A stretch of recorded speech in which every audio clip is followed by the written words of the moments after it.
तो दोस्तों एक बार फिर आप सभी का स्वागत है यूपीएससी प्रीलिम्स टेस्ट 2023 में। आज है साइंस एंड टेक्नोलॉजी का टेस्ट नंबर 9। तो जैसा कि आपको पता है इसके बाद एक टेस्ट होगा और होगा टेस्ट नंबर 10। उसके बाद टेस्ट नंबर 2 का 100 क्वेश्चन कंप्लीट हो जाएगा और 100 क्वेश्चन कंप्लीट होने के बाद सेपरेट आपको हिंदी और इंग्लिश में आपको पीडीएफ 100 क्वेश्चन की मिल जाएगी व्याख्या के साथ। ठीक है, इसके बाद टेस्ट नंबर 3 होगा साइंस एंड टेक का और इसकी पीडीएफ आपको हमारे टेलीग्राम चैनल पर मिलेगी। ये हमारा टेलीग्राम चैनल है, आप यहाँ से स्कैन कर सकते हैं या फिर स्टडी ऑन आईएएस नाम से सर्च कर सकते हैं। आज 61 से 80 क्वेश्चन देखेंगे और इसके अलावा आगे बढ़ने से पहले एक इन्फॉर्मेशन आपको और दे दें। हमारी करंट अफेयर की क्लास चल रही है इन्वायरमेंट और पॉलिटी की, आप देख सकते हैं। और अगर आपको चैनल या क्लासेस पसंद आ रही हों तो आप चैनल को सब्सक्राइब भी कर सकते हैं, वो आपकी इच्छा है, और लाइक शेयर भी कर सकते हैं। और दूसरी बात कि एक बात और आपको बता दें कि बात करें साइंस एंड टेक की या इन्वायरमेंट इकोलॉजी की, इससे लगभग जो है 2022 में अगर इन्वायरमेंट इकोलॉजी की बात करें लगभग 17 क्वेश्चन आए थे। और 2022 में साइंस एंड टेक से जो है अगर हम देखें डाटा को तो लगभग जो है 17 क्वेश्चन के लगभग इसमें भी आए थे और अगले साल जो है थोड़ा सा कम थे, 13 थे। मतलब कुल कहने का मतलब ये है कि करंट बेस्ड क्वेश्चन ही इसमें आते हैं।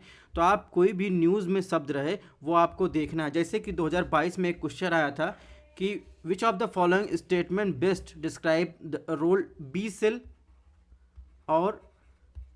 और टी सेल के बारे में पूछा था ह्यूमन बॉडी के। ठीक है, इसके अलावा अगर बात करें तो एक क्वेश्चन और आया था इसमें जिसमें पूछा गया था वेब 3.0।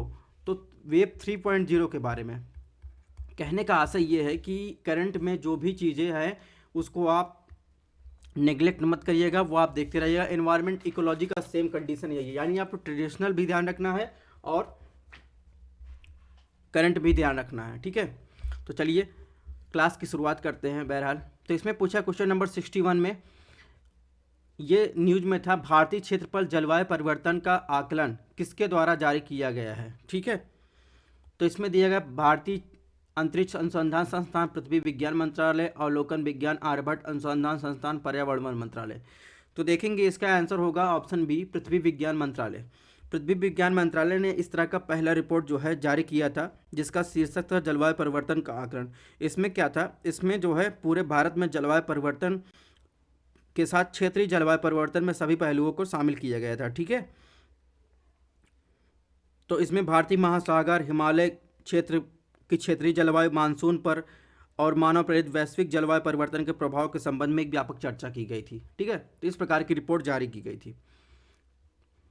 तो क्वेश्चन नंबर 62 की बात कर लेते हैं। इसमें क्या पूछा है, 62 में पूछा है समुद्री शैवाल के संदर्भ में निम्नलिखित कथनों पर विचार करें, कौन सा कथन सही है। ऑप्शन 1, वे माइक्रोस्कोपिक शैवाल हैं जिनमें जड़ों, तनों, पत्तियों जैसे ऊतकों का कोई भेदभाव नहीं हो है। ऑप्शन 2, समुद्री शैवाल उथले तटीय जल में उगते हैं। ऑप्शन 3, समुद्री शैवाल का उपयोग गणमाला के उपचार और आंतों और पेटों के विकार के लिए दवा के रूप में किया जाता है।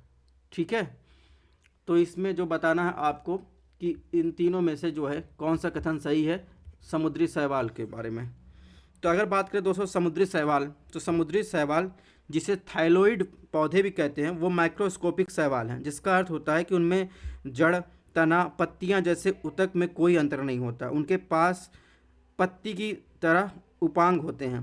समुद्री शैवाल बड़े और दृश्यमान समुद्री पौधे समुद्र के अंतर्ज्वारी, उथले उपज्वारी क्षेत्रों में चट्टानों के मूंगों और जलमग्न स्तरों पर जुड़े हुए होते हैं।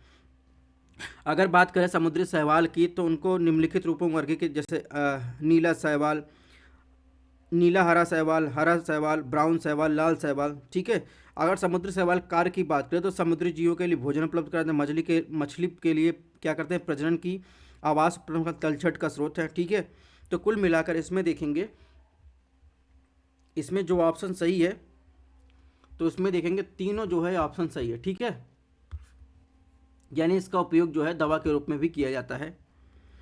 क्वेश्चन नंबर 63 की बात कर लेते हैं। 63 में क्या पूछा है, 63 में पूछा है निम्नलिखित कथनों पर विचार कीजिए, जैव विविधता का संरक्षण, जल वृत्तों का पुनर्भरण यानी रिचार्ज दी एक्विफर्स, और ऑप्शन 3 है पक्षी और पशु आबादी में कमी, ऑप्शन 4 मृदा संरक्षण। उपरोक्त में से कौन सा कथन भारत में पवित्र ग्रोव के पारिस्थितिकी महत्व के बारे में सही है। ठीक है, आपको लगता है इन्वायरमेंट, तो इन्वायरमेंट साइंस एंड टेक को बहुत ज़्यादा मिक्सअप आ जाता है, कभी कोई न्यूज़ में रहता है टेक्नोलॉजी जो इन्वायरमेंट को सहायता करती है तो वो न्यूज़ में आ जाता है।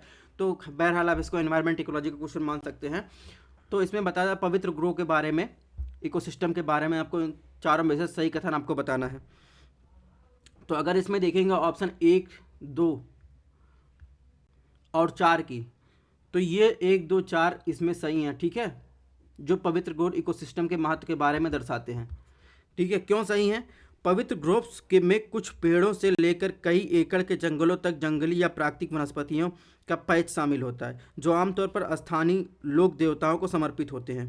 ठीक है, इन स्थानों को स्थानीय समुदायों द्वारा उनकी धार्मिक मान्यताओं के कई पीढ़ियों के चलने वाले पारंपरिक अनुष्ठानों के कारण पवित्र संरक्षित किया जाता है। ठीक है, पवित्र उपवन जो होते हैं उनके अगर इकोसिस्टम इंपॉर्टेंस की बात करें तो जैव विविधता के संरक्षण में, इसके अलावा रिचार्ज करने के लिए जो एक्वाफायर्स हैं, और इसके अलावा सॉइल कंजर्वेशन में ये इम्पॉर्टेंट है। ठीक है, तो इस प्रकार इसमें देखेंगे, इसमें 63 में कुल मिलाकर देखेंगे इसमें जो है 1, 2, 4 सही है, यानी ऑप्शन ए। ठीक है, क्वेश्चन नंबर 64 देखते हैं। 64 क्या है? 64 में पूछा है ढोल जानवर के संबंध में निम्नलिखित कथनों पर विचार कीजिए, कौन सा कथन सही है? ऑप्शन 1, वे मध्य दक्षिण पूर्व एशिया दक्षिण पूर्व के मूल निवासी हैं। ऑप्शन 2, या वाइल्ड लाइफ प्रोटेक्शन एक्ट 1972 के तहत शेड्यूल फर्स्ट सूची में के रूप में संरक्षित किया गया है। तो इसमें आपको बताना है कौन सा कथन सही है। तो ये ढोल जो जानवर होता है ये क्या है? जंगली कुत्ता है, इसे लाल कुत्ता भी कहा जाता है। यह जर्मन शेफर्ड जैसा आपको दिखाई देगा, लेकिन एक लंबी टांगों वाली लोमड़ी की तरह दिखता है। इसके अलावा यह एक अत्यधिक सामाजिक जानवर जो कठोर प्रभुत्व पदानुक्रमों के बिना कुलों में बड़ा रहता है, जिसमें कई प्रजनन जो है मादाएं होती हैं, और वे मध्य दक्षिण पूर्व एशिया और दक्षिण पूर्व के मूल निवासी हैं। ठीक है, तो कुल मिलाकर इसमें ऑप्शन 1 जो है सही है। ऑप्शन 2 की बात करें, ऑप्शन 2 गलत है।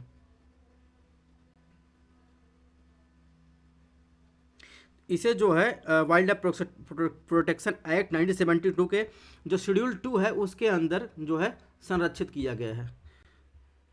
तो इस प्रकार इसमें देखेंगे तो ऑप्शन 1 सही, ऑप्शन 2 गलत है। तो इसमें क्या पूछा है? ऑप्शन कौन सा कथन सही, यानी ऑप्शन 1 जो है सिर्फ सही है।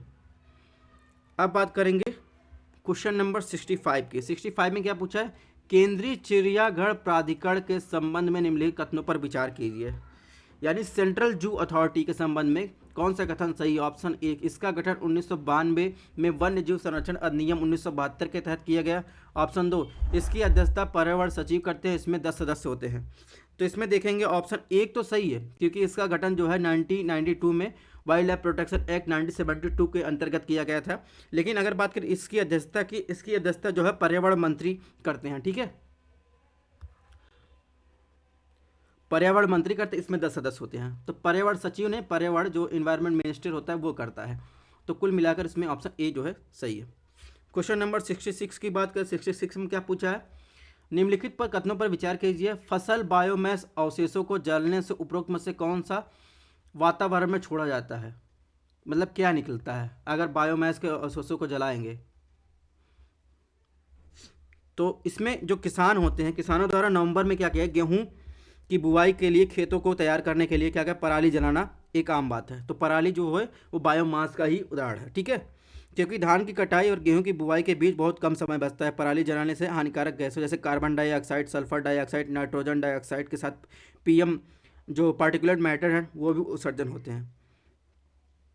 ठीक है, और खुले में पराली जलाने से वातावरण में बड़ी मात्रा में क्या जहरीले प्रदूषक भी निकलते हैं, जैसे फॉर एग्जांपल मीथेन हो गया, और कार्बन मोनोऑक्साइड हो गया, वाष्पशील कार्बनिक यौगिक, और कार्सोजेनिक प्लास्टिकी एरोमेटिक हाइड्रोकार्बन जैसे हानिकारक गैस होते हुए अंतः स्मॉग का कारण बनते हैं। ठीक है, तो कुल मिलाकर इसमें देखेंगे ऑप्शन डी जो है सही है। 2, 3, 4।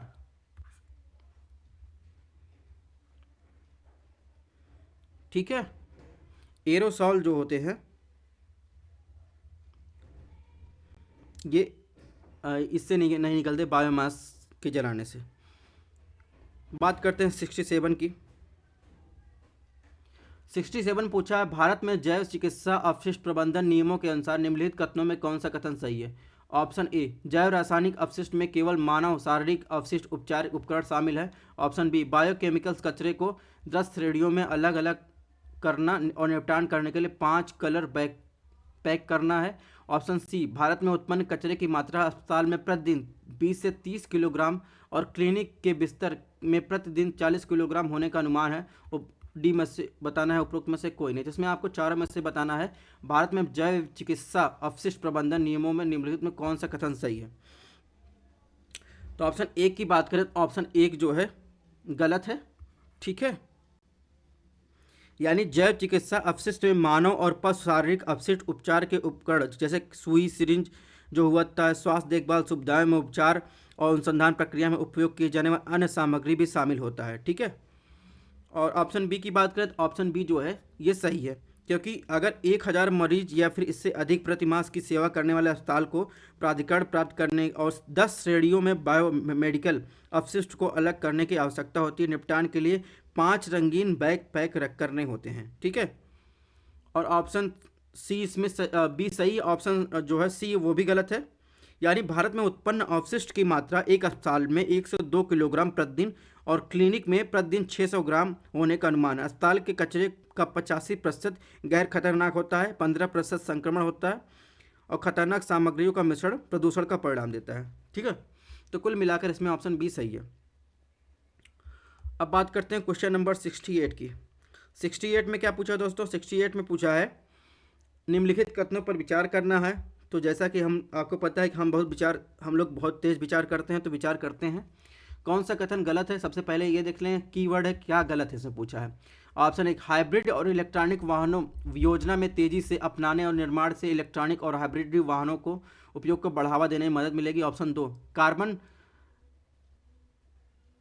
कार्बन सिक्वेस्ट्रेशन डिजाइन की गई तकनीक बिजली स्टेशन, औद्योगिक स्थलों, यहाँ तक कि सीधे हवा से नाइट्रोजन डाइऑक्साइड, सल्फर डाइऑक्साइड को कैप्चर करके और इसे अस्थायी रूप से भूमिगत रूप में संग्रहित करके ग्लोबल वार्मिंग से निपटती है। तो आपको बताना है हाइब्रिड और इलेक्ट्रॉनिक वाहन योजना के संबंध में इसमें दोनों में कौन सा कथन जो है गलत है। अगर बात करें ऑप्शन एक की, तो ऑप्शन एक जो है वो सही है। यानी केंद्रीय भारी उद्योग और सार्वजनिक उद्यम मंत्री द्वारा अप्रैल 2015 में शुरू की गई हाइब्रिड और इलेक्ट्रॉनिक जो फेम इंडिया मिशन था, उसके तहत जो है तेजी से अपनाना और निर्माण करना शामिल था। यह योजना इलेक्ट्रॉनिक और हाइब्रिड वाहनों को उपयोग को बढ़ावा देने में मदद करेगी। शुरुआत में खरीदारों को 30% सब्सिडी प्रदान करेगी। नवीनतम तकनीक पर जीवाश्मों का चरणबद्ध प्रतिस्थापन से 14,000 करोड़ रुपए की शुद्ध बचत होगी। ठीक है, इस योजना को 2020 तक 6 साल में लागू करने का प्रस्ताव है, जिसमें प्रतिवर्ष 60 से 70 लाख यूनिट इलेक्ट्रॉनिक और हाइब्रिड वाहनों की बिक्री का अनुमान है। ऑप्शन दो की बात करें, ऑप्शन दो गलत है। यानी कार्बन जो सिक्रेटेशन है, यानी सीक्रेट स्टेशन और स्टोरेज, जिसे CCS और कार्बन सिक्रेटेशन के रूप में भी जाना जाता है, बिजली स्टेशनों, औद्योगिक स्थलों, यहाँ तक कि सीधे हवा में कार्बन डाइऑक्साइड को कैप्चर करके ग्लोबल वार्मिंग से निपटने के लिए डिजाइन की गई तकनीकों का वर्णन करता है। इससे स्थायी रूप से भूमिगत रूप में संग्रहित किया जा सकता है।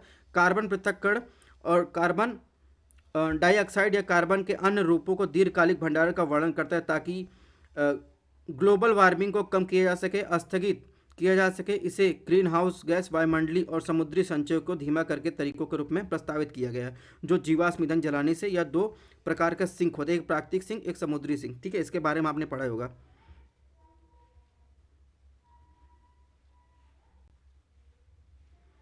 ठीक है, तो इस प्रकार देखेंगे।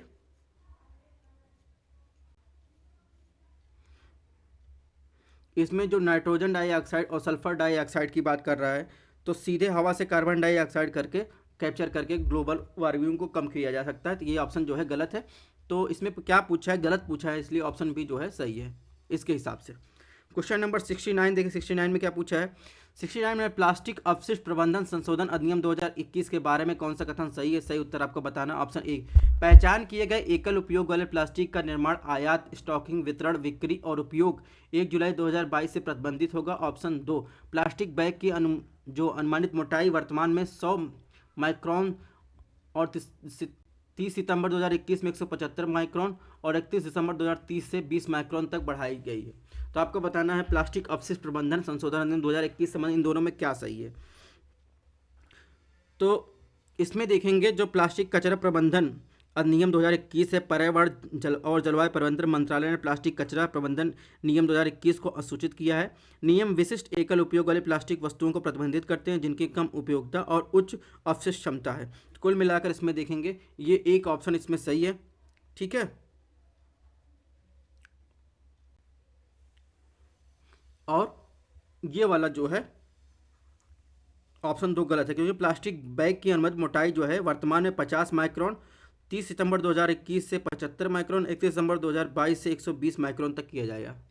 तो कुल मिलाकर इसमें ऑप्शन एक जो है वो सही है। क्वेश्चन नंबर 70 की बात करें तो राष्ट्रीय उद्यान के बारे में पूछा है। इसमें कुछ विशेषताएं दी गई। राष्ट्रीय उद्यान आंशिक रूप से गोलाघाट जिले में और आंशिक रूप से असम के नागांव जिले में स्थित है। यह असम का सबसे पुराना पार्क है जो उत्तर में ब्रह्मपुत्र नदी, दक्षिण में कार्बी आंगलोंग पहाड़ियों के साथ 430 वर्ग किलोमीटर क्षेत्र में फैला हुआ। यह विश्व की धरोहर स्थल भी है और भारतीय एक सींग वाले गैंडों के लिए प्रसिद्ध है। पक्षी प्रजातियों के संरक्षण के लिए इसे वर्ल्ड लाइफ इंटरनेशनल द्वारा एक महत्वपूर्ण पक्षी क्षेत्र के रूप में मान्यता दी गई है।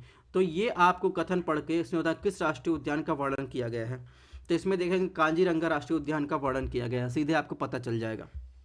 ठीक है, क्वेश्चन नंबर 71 की बात करते हैं। इसमें क्या पूछा है, भारत में एक राष्ट्रीय उद्यान और एक बायोस्फीयर रिजर्व के बीच अंतर के संबंध में निम्नलिखित कथनों पर विचार कीजिए, कौन सा कथन सही है। ऑप्शन एक, जबकि एक प्रजाति के आवास की रक्षा के लिए एक राष्ट्रीय उद्यान बनाया गया है, एक बायोस्फीयर रिजर्व का उद्देश्य पूरे इकोसिस्टम की रक्षा करना है। ऑप्शन दो, जबकि राष्ट्रीय उद्यान वानिकी और चराई जैसे मानवीय गतिविधियों को अनुमति देता है एवं बायोस्फीयर रिजर्व जो है इसे निषिद्ध करता है। तो इसमें देखेंगे ऑप्शन एक जो है वो सही है। ठीक है, यानी एक राष्ट्रीय उद्यान एक ऐसा क्षेत्र होता है जो वन्य जीव की बेहतरी के लिए सख्ती से आरक्षित है, जहां वानिकी, चराई, खेती जैसे मानवीय गतिविधियों की अनुमति नहीं होती। यहाँ जंगली जानवरों की प्रजातियों जैसे राइनो, टाइगर आदि के आवास से जुड़ा हुआ होता है। राष्ट्रीय उद्यानों के कुछ उदाहरण जैसे जिम कॉर्बेट और तड़ोबा राष्ट्रीय उद्यान आज शामिल है। ठीक है, और अगर बात करें अभ्यारण्य की, अब एक क्षेत्र चाहे वह अभ्यारण्य के भीतर हो या नहीं, राज्य सरकार द्वारा राष्ट्रीय उद्यान के रूप में जो है गठित करने के लिए अधिसूचना जारी की जा सकती है। और वन्य जीव अभ्यारण्य एक संरक्षित क्षेत्र है जो केवल वन्य जानवरों और पौधे प्रजातियों के संरक्षण के लिए आरक्षित होता है। कटाई या लकड़ी, लघु वन उत्पादों का संग्रह और निजी स्वामित्व अधिकारों जैसे मानवीय गतिविधियों की अनुमति है। ठीक है, तो इस प्रकार इसमें ऑप्शन एक जो है सही। ऑप्शन दो की बात करें, ऑप्शन दो गलत है। तो इस प्रकार इसमें ऑप्शन ए जो है सही होगा। Sorry sorry. क्वेश्चन नंबर 72 की बात करें, निम्नलिखित कथनों पर विचार करें, कौन सा कथन सही है। ऑप्शन एक, तेल रिसाव पर्यावरण में कच्चे तेल, गैसोलीन, ईंधन या अन्य तेल उत्पादों के किसी भी अनियंत्रित रिसाव के संदर्भित करता है। ऑप्शन दो, कंपोस्टेबल प्लास्टिक गैर नवीकरणीय सामग्री जैसे मकई, आलू, tapioca starch, cellulose, soya protein, lactic acid जैसे प्राप्त होते हैं। ऑप्शन तीन, जैव संकेतक गैर जीवित जीव हैं जैसे पौधे, प्लावक, जानवर, रोगाणु जिनका उपयोग पर्यावरण में प्राकृतिक और इकोसिस्टम के स्वास्थ्य का आकलन करने के लिए किया गया जाता है। ऑप्शन चार, जैव उपचार पर्यावरण को दूषित पदार्थों को कम विषैले के रूप में परिवर्तित करने के लिए सूक्ष्म जीवों का उपयोग करते हैं। तो आपको बताना है इन चारों में से कौन सा कथन जो है सही है। तो अगर देखेंगे इसमें कौन सा कथन सही है, तो इसमें ऑप्शन एक जो है ये सही है, यानी तेल रिसाव पर्यावरण में कच्चे तेल, गैसोलीन, ईंधन या अन्य तेल उत्पादों को किसी भी अनियंत्रित रिसाव को संदर्भित करता है। ठीक है, और इसके अलावा बात करेंगे तो इसमें ऑप्शन फोर जो है सही है, जैव उपचार पर्यावरण को दूषित पदार्थों को कम विषैले रूप में परिवर्तित करने के लिए सूक्ष्म जीवों का उपयोग किया जाता है। ठीक है,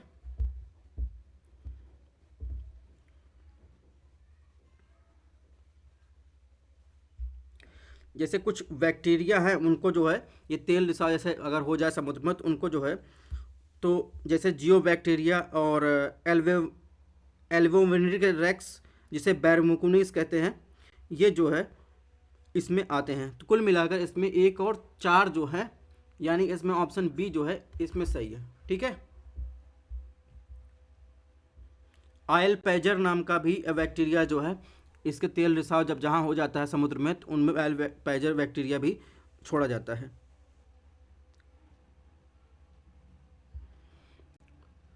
क्वेश्चन नंबर 73 की बात करते हैं। 73 में क्या पूछा? हाइड्रोकार्बन यानी HFC के संदर्भ में निम्नलिखित कथनों पर विचार कीजिए, कौन सा कथन सही है? ऑप्शन एक, HFC पूरी तरह से प्राकृतिक है। ऑप्शन दो, इसका उपयोग प्रशीतन, air conditioning, insulate foam, aerosol प्ररोधक के रूप में किया जाता है। ऑप्शन तीन, इससे समतापमंडलीय ओजोन क्षयकारी पदार्थों को बदलने के लिए विकसित किया गया है। तो आपको हाइड्रोफ्लोरोकार्बन के बारे में बताना है कौन सा कथन सही है। अगर हाइड्रोफ्लोरोकार्बन या पूरी तरह से मानव निर्मित कार्बनिक यौगिक है, ठीक है, तो इसे प्राकृतिक ने नहीं बनाया, इसे पूरी तरह से मानव निर्मित यौगिक है। आप ऑप्शन एक जो है गलत हो जाएगा, जिसमें फ्लोरीन हाइड्रोकार्बन के परमाणु होते हैं। ऑप्शन दो की बात करें तो ये बात सही है कि इसका उपयोग प्रशीतन, air conditioning, insulate foam, aerosol प्ररोधक के रूप में किया जाता है। ठीक है। और इसके अलावा ऑप्शन दो भी सही है, ऑप्शन तीन भी सही है। यानी HFC को समताप मंडल में ओजोन क्षयकारी यानी ओजोन डिप्लीशन गैस को प्रतिस्थापित करने के लिए विकसित किया गया है, जिन्हें वर्तमान में ओजोन परत को नष्ट करने वाले पदार्थों का मॉन्ट्रियल प्रोटोकॉल के तहत चरणबद्ध तरीके से किया जा रहा है। हालांकि HFC ओजोन परत को प्रभावित नहीं करते। कई HFC बहुत शक्तिशाली ग्रीन हाउस गैसेज हैं और जो वातावरण में 15 से 29 साल के जीवन काल के साथ बने रहते हैं, और ये अल्पकालिक जलवायु प्रदूषक है। तो कुल मिलाकर इसमें देखेंगे एक गलत हो जाएगा, दो और तीन जो है सही है। क्वेश्चन नंबर 74 में क्या पूछा है? कथनों पर विचार करना है। ऑप्शन ए, गुजरात में मनाए जाने वाला हॉर्नबिल महोत्सव का नाम पक्षी हॉर्नबिल के नाम पर रखा गया, जो गोंड जनजाति के लिए सबसे सम्मानित और प्रशंसित पक्षी है। ऑप्शन दो, ड्रैगन फली कीट है जो किसी क्षेत्र में इकोसिस्टम के हेल्थ के महत्वपूर्ण जैव संकेतक के रूप में कार्य करते हैं। ऑप्शन तीन, बाघों का सर्वेक्षण आमतौर पर हर 4 साल में एक बार किया जाता है। हाथियों की गिनती हर 5 साल में एक बार की जाती है। इसे बताना है कौन कौन सा ऑप्शन सही है। तो ऑप्शन एक की बात करें, ऑप्शन एक जो है गलत है, यानी अरुणाचल प्रदेश का हॉर्नबिल प्रेरक यानी वन रक्षकों से लेकर जनजातियों तक लोग प्राकृतिक रक्षा करते हैं। ग्रेट हॉर्नबिल को जो है अवतल cascade hornbill, great Indian hornbill, great pied hornbill के रूप में जाना जाता है। ठीक है। और इसे IUCN की जो है संवेदनशील लिस्ट में रखा गया है, यानी वल्नरेबल, और वाइल्ड लाइफ प्रोटेक्शन एक्ट 1972 के जो है शेड्यूल 2 में रखा गया है। तो कुल मिलाकर महोत्सव जो है हॉर्नबिल महोत्सव, नागालैंड में मनाया जाने वाला हॉर्नबिल महोत्सव हॉर्नबिल पक्षी के नाम पर रखा गया है, जो नागाओं के लिए सबसे पूजनीय और प्रशंसित है। ठीक है। तो ये जो है गुजरात में नहीं, ये कहाँ? नागालैंड में। ऑप्शन एक गलत हो जाएगा, तो ऑप्शन एक जहाँ जहाँ हो एलिमिनेट कर दीजिए, सीधे सीधे आपको आंसर मिल जाएगा। ठीक है। यानी ऑप्शन दो भी सही है, ऑप्शन तीन भी सही है। क्वेश्चन नंबर एलिमिनेशन मेथड से करेंगे, ज़रूरी नहीं आपको 100% क्वेश्चन आते ही हों सारे ऑप्शन, तो एलिमिनेशन मेथड से करिए। UPSC प्रीलिम्स का एग्ज़ाम आपकी नॉलेज, आपके लक और आपके प्रेजेंस ऑफ माइंड आपका कैसा है एग्ज़ाम में, उसमें आपको सफलता दिलाता है। ठीक है। तो थोड़ा बहुत चालाकी का उपयोग किया करिए। 75 में चराई खाद्य श्रृंखला के संबंध में निम्नलिखित में से कौन सा कथन सही है? नीचे दिए गए कोड का प्रयोग करके सही उत्तर बताइए। ऑप्शन एक, सभी चराई खाद्य श्रृंखलाओं में प्रथम पोषी स्तर पर हमेशा उत्पादकों का कब्जा होता है। ऑप्शन दो, शाकाहारी को हमेशा तृतीय पोषक स्तर चारागाह की श्रृंखला में रखा जाता है। तो इसमें बताना है, इसमें सही कोड का उपयोग करके आपको बताना है कौन सा इसमें कथन सही है। ठीक है। तो इसमें अगर बात करें ऑप्शन एक की, तो ऑप्शन एक जो है सही है। ठीक है। यानी जीव और अन्य जीवों के साथ अपने भोजन के संबंध के अनुसार प्राकृतिक और परिवेश या एक समुदाय में एक स्थान पर कब्जा होता है। तो इस प्रकार देखेंगे, इसमें ऑप्शन एक जो है सही होता है, सभी चराई खाद्य श्रृंखलाओं में प्रथम पोषी स्तर हमेशा उत्पादकों का कब्जा होता है। ऑप्शन दो की बात करें तो ऑप्शन दो गलत है, यानी अपने पोषण या भोजन के स्रोत पर आधारित जीव खाद्य श्रृंखला में एक विशिष्ट स्थान पर कब्जा लेते हैं, उनमें उनके पर पोषी स्तर के रूप में जाना जाता है। उत्पादक पहले पोषी स्तर शाकाहारी प्राथमिक होते हैं, और दूसरे और मांसाहारी जो होते हैं वो द्वितीयक उपभोक्ता तीसरे स्तर के जो है होते हैं। तो इस प्रकार जो है इसमें ध्यान देने में एक महत्वपूर्ण बात यह है कि क्रमिक पोषी स्तरों में ऊर्जा की मात्रा घटती है। जब कोई जीव मर जाता है तो उसे अपघटक या मृत बायोमास में बदल दिया जाता है, जो डीकम्पोजर के लिए ऊर्जा के स्रोत के रूप में कार्य करता है। प्रत्येक पोषी स्तर पर जीव अपनी ऊर्जा की मांग के लिए निम्न पोषी स्तर पर निर्भर जीवों पर निर्भर रहता है। तो ये बात आपको ध्यान रखनी है। कुल मिलाकर इसमें ऑप्शन एक जो है सही है। आपने जब इन्वायरमेंट इकोलॉजी पढ़ी होगी तो पारिस्थितिकी तंत्र के प्रकार ये सब चीज़ें पढ़ी होगी, इसके साथ ही इकोसिस्टम के घटक के भी पढ़े होंगे, ठीक है। और उसी इकोसिस्टम के घटक में जब आप पढ़े होंगे कि क्या बोलते हैं, जब आपने जो है उत्पादक उपभोक्ता इन सब बारे में पढ़ा होगा, इनमें जो है आपको ये सब चीज़ें बताई गई होगी, ठीक है। जैसे अगर बात करें पारिस्थितिकी तंत्र के घटक के, तो पारिस्थितिकी तंत्र में कितने घटक होते हैं? एक होते हैं अजैविक, दूसरे होते हैं जैविक, तीसरे होते हैं ऊर्जा घटक, ऊर्जा संघटक, ठीक है। तो इसी में जब आएंगे, तो इसी में जब आपको पढ़ा है जैविक घटक में आएंगे, तो जैविक घटक में जो है इसे एक तो आते हैं स्वपोषी, परपोषी, मृतपोषी, ठीक है। तो जब परपोषी की बात की जाएगी, परपोषी में ही जो है ये सब डिवाइड किया जाता है, ठीक है। यानी अगर स्वपोषी की बात करेंगे तो स्वपोषी में कौन आएगा? जैसे पौधे और शैवाल हैं, उत्पादक जिसे कहते हैं, ठीक है, वो प्रथम पोषण स्तर होते हैं। परपोषी में कौन आएंगे? पौधे, जंतु जो दोनों पर निर्भर रहते हैं वो आएंगे, जिसमें अगर बात करें तो हर्बीवोरस होता है, कैर्निवोरस होता है, ओमनीवोरस यानी शाकाहारी, मांसाहारी, सर्वाहारी होता है। इन सब की प्रक्रिया से संबंधित सवाल है, ठीक है। क्वेश्चन नंबर 76 की बात करें, 76 में क्या पूछा है? विश्व ऊर्जा दृष्टिकोण रिपोर्ट निम्नलिखित में से किसके द्वारा जारी की जाती है? तो अंतर्राष्ट्रीय ऊर्जा एजेंसी है जो है, उसके द्वारा ये जो है रिपोर्ट जारी की जाती है, ऑप्शन डी। तो अंतर्राष्ट्रीय ऊर्जा एजेंसी जो है 1974 में स्थापित की गई थी, और यह एक जो है स्वायत्त अंतर सरकारी संगठन है। इसका मिशन फोकस 4 मुख्य क्षेत्रों पर होता है: ऊर्जा क्षेत्र, आर्थिक विकास, पर्यावरण जागरूकता, दुनिया भर में जुड़ाव। और इसका मुख्यालय पेरिस, फ्रांस में है, ठीक है। इसके अलावा जो है अंतर्राष्ट्रीय ऊर्जा एजेंसी जो है अन्य रिपोर्ट की बात करें तो कौन कौन सी रिपोर्ट जारी करती है? तो ग्लोबल एनर्जी, एक सेकंड, ग्लोबल एनर्जी और कार्बन डाइऑक्साइड की रिपोर्ट, और वर्ल्ड आउटलुक रिपोर्ट, ठीक है। इसके अलावा जो है वर्ल्ड एनर्जी जो है सांख्यिकी रिपोर्ट, ये सब भी रिपोर्ट जारी। इसके अलावा विश्व ऊर्जा संतुलन रिपोर्ट, ऊर्जा प्रौद्योगिकी जो है परिप्रेक्ष्य रिपोर्ट, तो ये सब भी रिपोर्ट जारी करती है। क्वेश्चन नंबर 77 की बात करें, ब्लैक कार्बन के संदर्भ में निम्नलिखित कथनों पर विचार कीजिए, कौन सा कथन गलत नहीं है? ऑप्शन एक, ब्लैक कार्बन एक अल्पकालिक प्रदूषक है। ऑप्शन दो, यह मीथेन के बाद ग्रह को गर्म करने वाला 5वां सबसे बड़ा जिम्मेदार कारक है। ऑप्शन तीन, यह सौर ऊर्जा को अवशोषित करता है, वातावरण को गर्म करता है। ऑप्शन चार, यह बर्फ की सतह को काला कर देता है, जिसमें बर्फ का एल्बिडो बढ़ जाता है।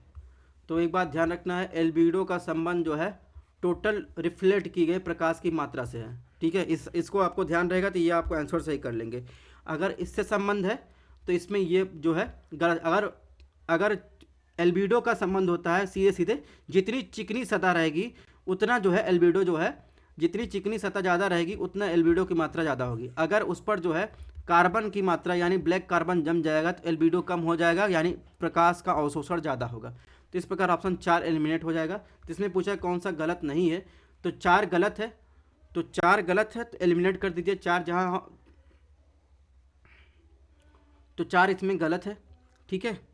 ऑप्शन एक की बात करें, ऑप्शन एक जो है ये बात सही है कि ब्लैक कार्बन एक अल्पकालिक प्रदूषक है। ऑप्शन दो की बात करें, कार्बन डाइऑक्साइड के बाद ग्रह को गर्म करने वाला दूसरा सबसे बड़ा योगदान करता है जो है मीथेन, ठीक है। तो ऑप्शन दो जो है गलत हो जाएगा। मीथेन के बाद ग्रह को गर्म करने वाला 5वां सबसे बड़ा जो है जिम्मेदार कारक है, ये बात गलत है, क्योंकि कार्बन डाइऑक्साइड के बाद ग्रह को गर्म करने वाला या दूसरा सबसे बड़ा योगदान करता है मीथेन, ठीक है। तो दो भी गलत हो जाएगा। तो ऑप्शन 3 की बात करें तो 3 जो है सही है, यानी यह सौर ऊर्जा को अवशोषित करता है, वातावरण को गर्म करता है, ठीक है, ब्लैक कार्बन जैसा कि मैंने एल्बिडो के संबंध में बताया। ऑप्शन 4 जो है गलत है। तो ब्लैक कार्बन का संबंध निम्नलिखित कथनों पर विचार करना है, इसमें बताना है कौन सा ऑप्शन जो है गलत नहीं है। अगर गलत नहीं पूछा तो 1 और 3 होगा, यानी ऑप्शन बी। अगर गलत है पूछा होता तो इसमें क्या होता है 2 और 4, ठीक है। क्वेश्चन नंबर, अन्य कार्बन की बात करें, एक तो ब्लैक कार्बन के बारे में सुना होगा, अन्य कार्बन भी होते हैं जैसे ब्लू कार्बन हो गया और ग्रीन कार्बन हो गया, ठीक है, ब्राउन कार्बन हो गया, ठीक है, ये सब भी कार्बन होते हैं, तो इनके बारे में भी आपको ध्यान रखना है। क्वेश्चन नंबर 78 की बात कर लेते हैं। 78 में निम्नलिखित कथनों में कौन सा कथन सही है? ऑप्शन ए, खारे पानी का मगरमच्छ उड़ीसा के भीतरकनिका राष्ट्रीय उद्यान पश्चिम बंगाल के सुंदरवन में पाया जाता है। ऑप्शन 2, महसिर केवल भारत में पाई जाती है। ऑप्शन 3, घड़ियाल एशियाई मगरमच्छ की प्रजाति है जो उनके लंबे और पतले थूथन के कारण भिन्न होते हैं। ऑप्शन 4, 10 वर्ष या उससे अधिक की अनुमानित आयु वाले वृक्ष को विरासत रूप में परिभाषित किया जाएगा। जिसमें आपको बताना है कौन सा ऑप्शन जो है सही है। अगर ऑप्शन 1 की बात करें तो ऑप्शन 1 जो है सही है कि खारे पानी का मगरमच्छ उड़ीसा के भीतरकनिका राष्ट्रीय उद्यान पश्चिम बंगाल के सुंदरवन में भी पाया जाता है, ठीक है। और इसकी IUCN की बात करें तो IUCN की लिस्ट जो है, अगर IUCN स्थिति की बात करें संरक्षण स्थिति की, तो ये जो है संकट मुक्त वन्यजीव संरक्षण अधिनियम जो है यानी रेड लिस्ट में शामिल है और वाइल्ड लाइफ प्रोटेक्शन एक्ट 1972 के शेड्यूल फर्स्ट में शामिल है। साइट्स की जो है एनेक्स फर्स्ट में ये शामिल है, ठीक है। ऑप्शन 2 की बात करें, ऑप्शन 2 जो है गलत है। तो जो महसिर है एशिया की सबसे प्रतिष्ठित मीठे पानी की मछलियों में से एक है। गलत पहचान, गलत पानी में छोड़े जाने के बाद बांध निर्माण आदि के कारण ये जो है खतरे में है। महसिर शब्द जिसका इस्तेमाल एशिया में मीठे पानी की मछलियों की कई प्रजातियों के लिए किया जाता है। तो इस प्रकार ऑप्शन 2 गलत है। ऑप्शन 3 की बात करें, ऑप्शन 3 जो है सही है, यानी घड़ियाल एशियाई मगरमच्छ की एक प्रजाति है जो उनके लंबे थूथन के कारण भिन्न होते हैं, ठीक है। ऑप्शन 4 की बात करें तो ऑप्शन 4 गलत है, ठीक है। ऑप्शन 4 गलत है, ऑप्शन 3 सही है और ऑप्शन 2 गलत है, ऑप्शन 1 जो है सही है। ऑप्शन 4 क्यों गलत है? क्योंकि 50 वर्षों या उससे अधिक की अनुमानित आयु वाले वृक्ष को विश्व विरासत स्थल में शामिल के रूप में परिभाषित किया जा सकता है, किया जाएगा। तो इसमें बताना कौन सा कथन सही, 1 और 3 सही है, यानी ऑप्शन ए जो है सही है। क्वेश्चन नंबर 79 की बात करते हैं। 79 में क्या पूछा है? 79 ने पूछा है सूखा 2021 पर वैश्विक आकलन रिपोर्ट गार के बारे में निम्नलिखित कथनों पर विचार, कौन सा कथन सही है? ऑप्शन 1, सूखा 2021 पर आधारित वैश्विक मूल्यांकन रिपोर्ट संयुक्त राष्ट्र आपदा जोखिम न्यूनीकरण द्वारा जारी किया जाता है, यानी UNDRR। और इसके अलावा ऑप्शन 2, सूखे की प्रणालीगत प्रकृति और आपदा जोखिम न्यूनीकरण SDG और मानव और इकोसिस्टम स्वास्थ्य और कल्याण के लिए सेंडाई फ्रेमवर्क की उपलब्धि पर इसके प्रभाव की पड़ताल करती है। तो आपको बताना इन दोनों में से जो है कौन सा जो है कथन सही है और सूखा रिपोर्ट जो है 2021 के संबंध में। तो पहली बात जो है ऑप्शन 1 जो है सही है, इसे UNDER द्वारा जारी किया जाता है। ऑप्शन 2 की बात करें तो ऑप्शन 2 भी सही है कि सूखे की प्रणालीगत प्रकृति और आपदा जोखिम न्यूनीकरण SDG मानव और पारिस्थितिकी तंत्र स्वास्थ्य और कल्याण के लिए सेंडाई फ्रेमवर्क की उपलब्धि पर इसके प्रभाव की पड़ताल करता है। तो इस प्रकार इसमें ऑप्शन सी जो है सही होगा। क्वेश्चन नंबर 80 की बात करते हैं। 80 में क्या पूछा है? विशेषता दी गई है इन चारों ऑप्शनों में से, यानी भारतीय मोर, पिग्मी हॉक, हिमालयन ततार, मिसमी तकिन। इसमें बताना चारों में से किसकी विशेषता ये बताई गई। यह उन बहुत कम स्तनधारियों में से एक है जो एक छत के साथ अपना घर या घोंसला बनाते हैं। या एक संकेतक प्रजाति है। संकेतक प्रजाति का मतलब इंडिकेटर स्पीसीज, और इसकी उपस्थित इसके प्राथमिक निवास स्थान लंबा गीला क्षेत्र के साथ घास के मैदान को स्वास्थ्य को दर्शाती है। एक बार हिमालय की तलछटी पर ऊंचे और गीले घास के मैदानों की एक सकरी पट्टी में पाए जाते हैं। तो आपको बताना इन चारों में से किसकी बात कर रहा है। तो इसमें देखेंगे पिग्मी हॉक के बारे में बात कर रहा है, ठीक है, जिसका वैज्ञानिक नाम पोर्कुला स्लावोनिया है। यह उन गिने चुने स्तनधारियों में से एक है जो एक छत के साथ अपना घर और घोंसला बनाते हैं। यह एक जो है इंडिकेटर स्पीसीज है। किस चीज़ का इंडिकेटर? ये जो है प्राथमिक आवास ऊंचे गीले घास के मैदान को स्वास्थ्य को दर्शाती है, और इनका पर्यावास ये कहाँ रहता है? गीली घास के मैदानों में ये पनपता है। IUCN की जो है ये रेड लिस्ट में, एंडेंजर्ड लिस्ट में शामिल है IUCN की, ठीक है। इसके अलावा बता देते हो साइट्स की जो है ये एनेक्स फर्स्ट लिस्ट में शामिल है, यानी परसिस्ट जो है फर्स्ट लिस्ट में शामिल है। इसके अलावा वाइल्ड लाइफ प्रोटेक्शन एक्ट जो है उसमें देखेंगे तो उसके जो है शेड्यूल सेकंड में जो है इनको रखा गया है, ठीक है। तो दोस्तों इस प्रकार हमारा जो है टारगेट पूरा हुआ 80 क्वेश्चन का। एक टेस्ट और होगा इसका, इसी के साथ 100 क्वेश्चन पूरा हो जाएगा। अगर ये टेस्ट आपको पसंद आया हो तो चैनल को लाइक सब्सक्राइब शेयर कीजिएगा। इसकी PDF आपको हमारे टेलीग्राम चैनल पर मिल जाएगा। Thanks for watching. अपने हेल्थ का ध्यान रखिएगा। मिलते हैं नेक्स्ट टेस्ट में, ठीक है।